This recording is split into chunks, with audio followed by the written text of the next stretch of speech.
नमस्कार दोस्तों, टेस्ट किताब में आपका स्वागत है और मैं हूं आपके साथ सन्नी यादव। आज हम शुरुआत करेंगे भारतीय संविधान के भाग 1 की। इससे पहले जो क्लास हुई थी हमारी, उस क्लास में हमने सभी के सभी जो 25 के 25 भाग हैं वर्तमान में, वो सारे के सारे भाग हमने देख लिए थे।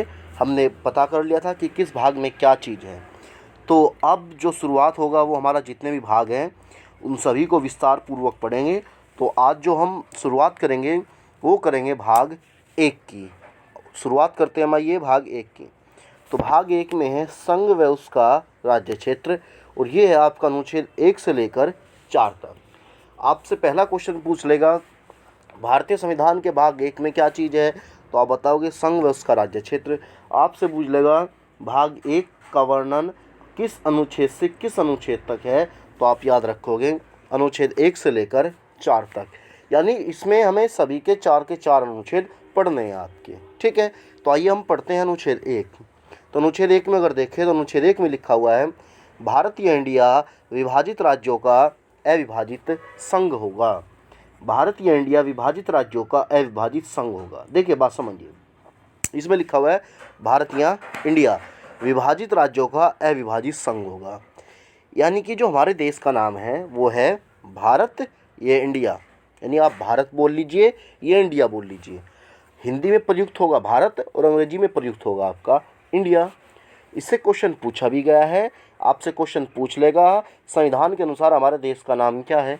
आपसे पूछ लेगा भारत, आर्यवर्त, जम्बूद्वीप, हिंदुस्तान, तो क्या हो जाएगा भारत। अगर आपको भारत या इंडिया दो दिए गए ऑप्शन में, तो एक ऑप्शन मिलेगा आपको सी, बोथ मिलेगा। तो यानी संविधान के अनुसार हमारे देश का नाम न तो हिंदुस्तान है, न आर्यवर्त है, न जम्बूद्वीप है। संविधान के अनुसार हमारे देश का नाम क्या है, भारतीय इंडिया। उसके बाद इसमें कहा गया है विभाजित राज्यों का अविभाजित संघ होगा। यानी ये कहा गया कि जो हमारा भारत है ना, भारत वो बहुत सारे राज्यों में बटा हुआ होगा। बहुत सारे, जैसे उत्तर प्रदेश, मध्य प्रदेश, हरियाणा, राजस्थान, पंजाब, हिमाचल, बहुत सारे राज्यों में बटा होगा। लेकिन इनका जो सेंटर होगा, संघ होगा, वो क्या होगा, वो एक होगा। भाई उत्तर प्रदेश है, उत्तर प्रदेश का संघ क्या है, दिल्ली तो है, सेंटर जो है। हरियाणा का भी वही है, मध्य प्रदेश का भी वही है, पंजाब का भी वही है, हरियाणा का भी वही है आपका। तो यानी कि ये कहा गया है कि भारत या इंडिया विभाजित राज्यों का अविभाजित संघ होगा। संघ के लिए इंग्लिश में जो शब्द यूज करेंगे वो करेंगे यूनियन। तो आप ये भी नोट कर लेंगे, याद रखेंगे यूनियन शब्द। आपसे पूछ लेगा भारत राज्यों का है, आपको ऑप्शन मिल जाएगा समूह, संघ, फेडरेशन या कुछ और। तो आप याद रखोगे संघ।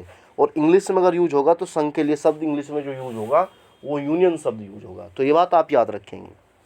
उसके बाद अनुच्छेद 2 की बात करें तो अनुच्छेद 2 में लिखा हुआ है संसद के पास यह अधिकार है कि भारतीय संघ में नए राज्य को शामिल कर सकता है। ऐसा राज्य है जो वर्तमान में भारतीय क्षेत्र में नहीं है, जैसे सिक्किम, गोवा और पुदुचेरी।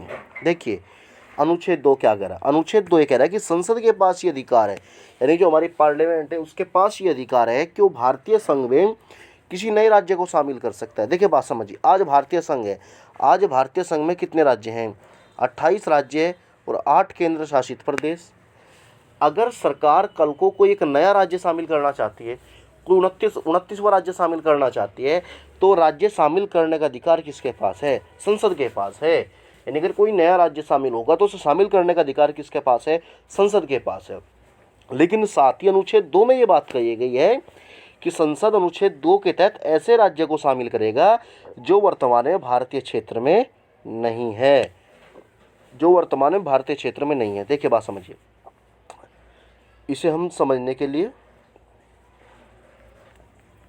देखिए,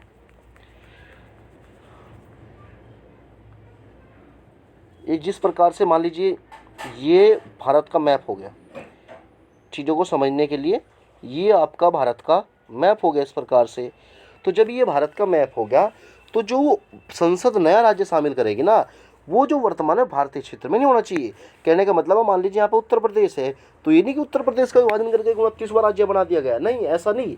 वो राज्य कैसा होगा, भारतीय क्षेत्र में नहीं होगा। जैसे उदाहरण दिया मैंने सिक्किम, गोवा, ये पुदुचेरी। अगर सिक्किम की बात करें तो सिक्किम 1974 में भारत में मिलाया गया, यानी सिक्किम भारतीय क्षेत्र में नहीं था। अगर गोवा की बात करें तो गोवा 1961 में भारत में मिलाया गया, इससे पहले पुर्तगालियों के अधीन था। अगर पुदुचेरी की बात करें तो 1954 1954 में मिलाया गया, इससे पहले ये जो था आपका फ्रांसीसियों के कब्जे में था। तो यानी अनुच्छेद 2 के तहत ऐसा राज्य मिलाया जाएगा जो भारतीय क्षेत्र में नहीं है। उसके बाद बात करें अनुच्छेद 3। अनुच्छेद 3 में लिखा हुआ है संसद के पास यह अधिकार है कि वर्तमान राज्यों के नाम, सीमा और क्षेत्र में परिवर्तन कर सकता है, जैसे उत्तराखंड, झारखंड। देखिए अनुच्छेद 2 तो कह रहा था कि नया राज्य शामिल कर सकता है, और वो राज्य कैसा हो, भारतीय क्षेत्र में ना हो, भारत की बाउंड्री से बाहर हो, तो अनुच्छेद 2 के तहत शामिल होगा भारत में। अनुच्छेद 3 कहता है संसद के पास ये अधिकार है कि वर्तमान राज्यों के नाम, सीमा और क्षेत्र में परिवर्तन कर सकता है। अनुच्छेद 3 ये कह रहा है कि जो हमारे पास ऑलरेडी, मान लीजिए वर्तमान में कितने राज्य हैं, 28 राज्य हैं, अगर इन्हीं राज्यों के किसी के नाम में चेंज करना हो, सीमा में चेंज करना हो, क्षेत्र में चेंज करना हो, तो संसद कर सकती है। और किस आर्टिकल के तहत पावर मिली है संसद को, अनुच्छेद 3 के तहत। उदाहरण में मैंने लिखा, जैसे उत्तराखंड, झारखंड, आपको पता है कि इनका निर्माण वर्ष 2000 में हुआ। तो जब निर्माण वर्ष 2000 में हुआ तो उत्तराखंड को किससे अलग किया गया, उत्तर प्रदेश से। झारखंड को किससे अलग किया गया, बिहार से अलग किया गया। तो जब अलग किया गया तो उत्तर प्रदेश से जब झारखंड को अलग किया गया तो पहले उत्तर प्रदेश यहाँ तक था, अब उत्तर प्रदेश से क्या होगा, क्षेत्रफल में क्या होगा, चेंज हो गया। उत्तर प्रदेश की सीमा पहले यहाँ तक थी, अब सीमा में क्या होगा, चेंज हो गया आपका। इसी प्रकार झारखंड को अलग किया गया बिहार से। इसी प्रकार आपको पता होगा कि जब 2000 में उत्तराखंड बना तो उत्तराखंड का नाम उत्तराखंड न होकर उत्तरांचल था, बाद में नाम चेंज कर दिया गया, नाम रख दिया गया उत्तराखंड। तो ये कहा गया है कि ये पावर संसद को किस अनुच्छेद के तहत दी गई है, 3 के तहत दी गई। उसके बाद देखिए 2 और 3 में एक छोटा सा और परिवर्तन समझिए, आप थोड़ा सा अंतर और समझिए। देखिए मान लीजिए पाकिस्तान का एक प्रांत है सिंध प्रांत, अगर भारत सरकार कल को सिंध प्रांत को भारतीय भूभाग में यानी भारतीय क्षेत्र में शामिल करती है तो शामिल करने का काम किसका है, संसद का काम है। तो जो संसद शामिल करेगी, जो संसद में कार्रवाई होगी, प्रक्रिया होगी, वो किस अनुच्छेद के तहत होगी, अनुच्छेद 2 के तहत। लेकिन मान लीजिए उत्तर प्रदेश है, उत्तर प्रदेश का पश्चिमी उत्तर प्रदेश वाला हिस्सा है, तो वहाँ पे मांग है काफ़ी लंबे समय से, कुछ लोगों की मांग है कि अलग पश्चिम उत्तर प्रदेश या पश्चिमांचल या हरित प्रदेश के नाम से एक अलग प्रदेश बनाया जाए। तो अगर उत्तर प्रदेश के पश्चिमी उत्तर प्रदेश को काट के नया राज्य बनाया जाता है तो संसद वो नया राज्य किस अनुच्छेद के तहत बनाएगी, अनुच्छेद 3 के तहत। तो ये आप डिफरेंस याद रखोगे, ठीक है। उसके बाद अनुच्छेद 4। अनुच्छेद 4 में लिखा हुआ है कि अनुच्छेद 2 व अनुच्छेद 3 के तहत किया गया कोई भी कार्य संविधान संशोधन नहीं माना जाएगा। यानी इसमें कहा गया है कि अगर संसद अनुच्छेद 2 और अनुच्छेद 3 के तहत कोई भी काम करती है तो संविधान संशोधन नहीं माना जाएगा, वो नॉर्मल प्रक्रिया मानी जाएगी। देखिए संसद ने अनुच्छेद 3 के तहत ही क्या किया, आपका जम्मू कश्मीर में क्या कर दिया, जम्मू कश्मीर की सीमा में परिवर्तन कर दिया। भाई जम्मू कश्मीर जो राज्य था उसे 2 हिस्सों में बांट दिया, जम्मू कश्मीर में और एक बांट दिया आपका लद्दाख में। तो जब ये घटना 2019 की हुई, आपने पढ़ी होगी, तो लेकिन आपने कहीं भी ये नहीं पढ़ा होगा कि वो कौन सा संविधान संशोधन था जिसके तहत जम्मू कश्मीर का बंटवारा किया गया। क्योंकि अनुच्छेद 2 या 3 के तहत अगर हम कुछ काम करेंगे वो संविधान संशोधन नहीं माना जाएगा, वो नॉर्मल प्रक्रिया मानी जाएगी। तो ये बात कही गई है अनुच्छेद 4 में। देखिए जो आर्टिकल्स हैं उन्हें हमेशा अपनी भाषा में याद करने की कोशिश कीजिए। हमने 4 आर्टिकल पढ़े, भाई देखिए सिंपल भाषा में याद कीजिए। पहला अनुच्छेद था, उसमें क्या था, हमारे देश का नाम था, ये बताया गया था हमारा देश का नाम क्या है, भारत या इंडिया। अनुच्छेद 2 में क्या बताया गया, अनुच्छेद 2 में ये बताया गया कि भाई अगर हम किसी बाहरी क्षेत्र को मिलाएंगे तो अनुच्छेद 2 के तहत। 3 में क्या बताया गया कि भाई अगर वर्तमान किसी राज्य के नाम से और क्षेत्र परिवर्तन करना तो अनुच्छेद 3 के तहत होगा। और अनुच्छेद 4 में ये कहा गया कि 2 और 3 के तहत अगर कोई भी कार्य होगा तो वो संविधान संशोधन नहीं माना जाएगा। ठीक है, अब आगे चलते हैं, भाषाई आधार पर राज्यों के पुनर्गठन की बात करते हैं। देखिए इसमें पहला बिंदु है हमारा, स्वतंत्रता के बाद सर्वप्रथम दक्षिण भारत में भाषाई आधार पर राज्यों के पुनर्गठन की मांग उठी। इसकी जांच के लिए जून 1948 में एस.के. धर की अध्यक्षता में एक आयोग का गठन किया गया। देखिए जब देश आज़ाद हुआ तो उस समय जब देश आज़ाद हुआ तो उस दक्षिण भारत में भाषा के आधार पर राज्यों की मांग उठी कि प्रत्येक भाषा के लिए एक अलग अलग राज्य बनाया जाए। तो जब ये मांग उठी तो जून 1948 में सरकार ने एक व्यक्ति थे जिनका नाम था एस.के. धर, इनकी अध्यक्षता में एक आयोग, एक कमेटी का गठन करा। उस कमेटी को कह सकते हैं हम धर आयोग या एस.के. धर आयोग। तो उस आयोग ने दिसंबर 1948 में अपनी रिपोर्ट दी और कहा कि भाषाई आधार पर राज्य नहीं बनाए जा सकते। जो सरकार ने जून 1948 में आयोग बनाया था, इस आयोग ने दिसंबर 1948 में अपनी रिपोर्ट दी और इस रिपोर्ट में कहा कि भारत में भाषा के आधार पर राज्य नहीं बनाए जा सकते। तो यानी इस आयोग ने भाषा के आधार पर राज्य बनाए जाने की जो मांग थी वो खारिज कर दी। जब मांग खारिज कर दी तो इस आयोग की जांच की रिपोर्ट के लिए एक समिति बनाई गई। उस समिति का नाम था जेवीपी समिति। जेवीपी समिति, इसमें 3 व्यक्ति थे, जे से जवाहरलाल नेहरू, वी से सरदार वल्लभ भाई पटेल और पी से पट्टाभी सीतारामैया। ये तो जवाहरलाल नेहरू, सरदार वल्लभ भाई पटेल और पट्टाभी सीतारामैया। तो इस आयोग का गठन किया गया था धर आयोग की जांच की रिपोर्ट के लिए। तो इसने भी अपनी रिपोर्ट दी। तो इस समिति ने भी कहा कि भारत में भाषा ही आधार पर राज्यों का पुनर्गठन नहीं किया जा सकता, मांग को खारिज कर दिया। यह आयोग आपके लिए इसलिए महत्वपूर्ण है, आपसे पूछ लेगा धर आयोग का संबंध किससे है, आपको दे देगा चुनाव सुधार से संबंधित, न्यायिक सुधार से संबंधित, राज्य पुनर्गठन से संबंधित, ये चौथा ऑप्शन कुछ और दे देगा। तो आपको याद रखना पड़ेगा कि इनका संबंध किससे है, राज्यों के पुनर्गठन से है। आपसे पूछ लेगा जेवीपी समिति का संबंध किससे है, तो याद रखोगे राज्यों के पुनर्गठन से है। तो जो ये आयोग जेवीपी समिति थी, इसने भी राज्यों के पुनर्गठन की मांग को खारिज कर दिया। और जो धर आयोग है, तो धर आयोग ने तो पहले ही राज्यों की मांग को खारिज कर दिया था भाषाई आधार पर। जब ये मांग को खारिज कर दिया गया तो जो दक्षिणी भारत में मद्रास था, देखिए जो आज का तमिलनाडु है, उस राज्य का पहले नाम क्या था आपका, मद्रास था। शहर का नाम भी मद्रास था, जो चेन्नई या जिसे आप मद्रास बोलते थे पहले, और राज्य का नाम भी मद्रास ही था।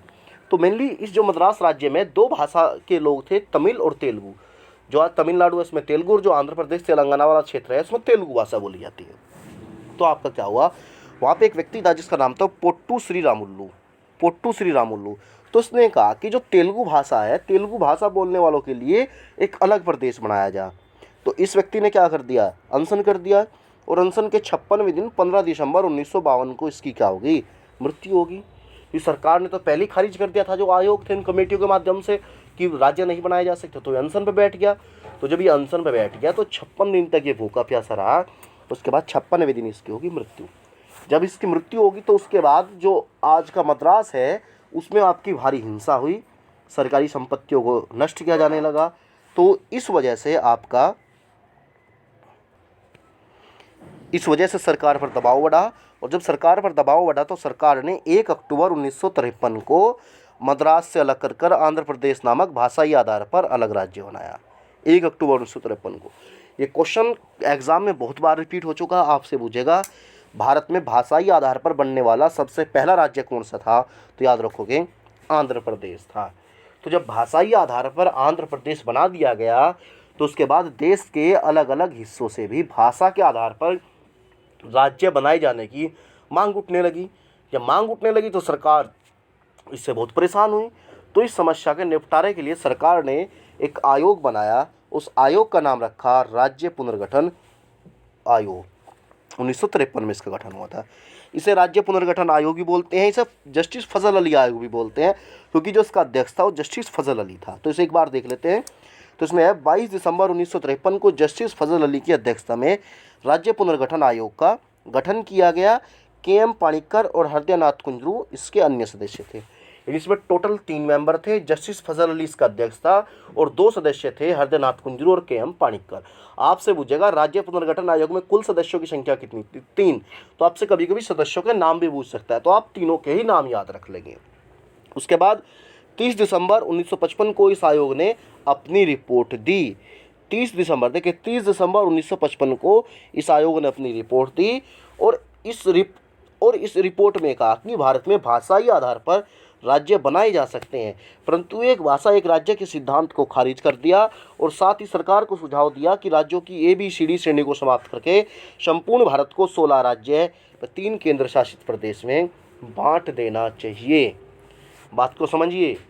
इस आयोग ने 1953 में गठन हुआ, 55 में रिपोर्ट दी, और जब 55 में रिपोर्ट दी इस आयोग ने, तो इस आयोग ने कहा कि भारत में भाषाई आधार पर राज्य बनाए जा सकते हैं, लेकिन साथ ही ये कहा कि एक भाषा एक राज्य का सिद्धांत भी नहीं चलेगा।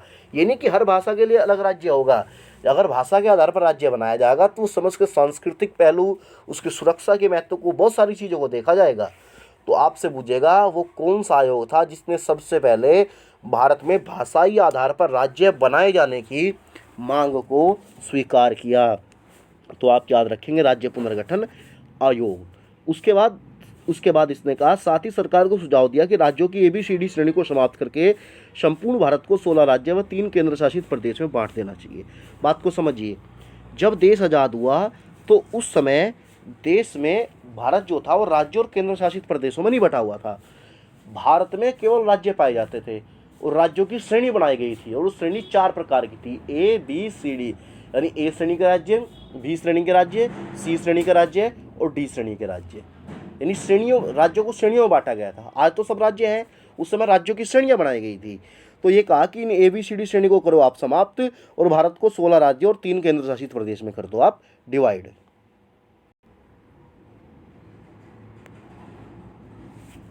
नेक्स्ट हमारा बिंदु है इस आयोग की सलाह को मानते हुए 7वां संविधान संशोधन 1956 में किया, जिसके तहत राज्यों की ABCD श्रेणी को समाप्त करके संपूर्ण भारत को 14 राज्य व 6 केंद्र शासित प्रदेश में बांट दिया गया। देखिए, सरकार ने इस आयोग की सलाह को माना। तो इस आयोग ने सलाह दी थी 16 राज्य बनाने की और 3 केंद्र शासित प्रदेश बनाने की, लेकिन सरकार ने 7वां संविधान संशोधन 1956 में संविधान में किया। उसके तहत राज्य कितने बनाए? 14 राज्य व 6 केंद्र शासित प्रदेश बनाए। तो आपसे पूछेगा आयोग ने कितने राज्य बनाने की सलाह दी थी? तो 16। सरकार ने बनाए कितने थे? तो 14 राज्य। आपसे पूछेगा 1956 में भारत में राज्यों की संख्या कितनी थी? तो 14 राज्यों की संख्या थी और 6 केंद्र शासित प्रदेशों की संख्या थी। यानी आज भारत में जो 28 राज्य हैं, तो 1956 में 14 राज्य थे और बाकी जो राज्य हैं वो सभी के सभी जो राज्य हैं वो आपके बाद में बनाए गए। सभी राज्य बाकी जितने भी हैं बाद में बनाए गए हैं आपके। देखिए, जिस प्रकार से अगर बात करें तो 14 राज्य तो आपको याद रखने की आवश्यकता नहीं है कि वो कौन कौन से थे, कि वो आपको 14 एक साथ बनाए गए। तो आपको बस ये याद रखने हैं कि 15वां कौन सा बना, 16वां कौन सा था, 17वां कौन सा, 18वां, 19, 20, 21, 22। देखिए, जैसे 15वां गुजरात, 16वां नागालैंड, 17वां हरियाणा, 18वां हिमाचल, 19, 20, 21 ये हो गया, 22, 23, 24, 25। तो इस प्रकार से ये आपको दे दिया गया। आप इसमें से देख लेंगे, नोट कर लेंगे ना, याद कर लेंगे। इसमें कोई ऐसी समझाने वाली बात नहीं है कि जो आपको समझाई जाए, केवल ये तो याद करने हैं। आपको याद रखना है कि कौन सा राज्य किस वर्ष बनाया गया। इसी के साथ हमारा भारतीय संविधान का भाग 1 होता है यहीं पर समाप्त। इसके बाद जो हमारा नेक्स्ट क्लास होगी उसमें हम भाग 2 को पढ़ेंगे। तो अगर आपको PDF प्राप्त करनी है इसकी, तो आप जाकर टेलीग्राम पे टेस्ट किताब के नाम से सर्च करेंगे, वहाँ पे चैनल है, उसे ज्वाइन कर सकते हैं। बाकी अगर आपको सेशन अच्छा लगा है तो आप चैनल को सब्सक्राइब कर सकते हैं, लाइक कर सकते हैं, शेयर कर सकते हैं। धन्यवाद।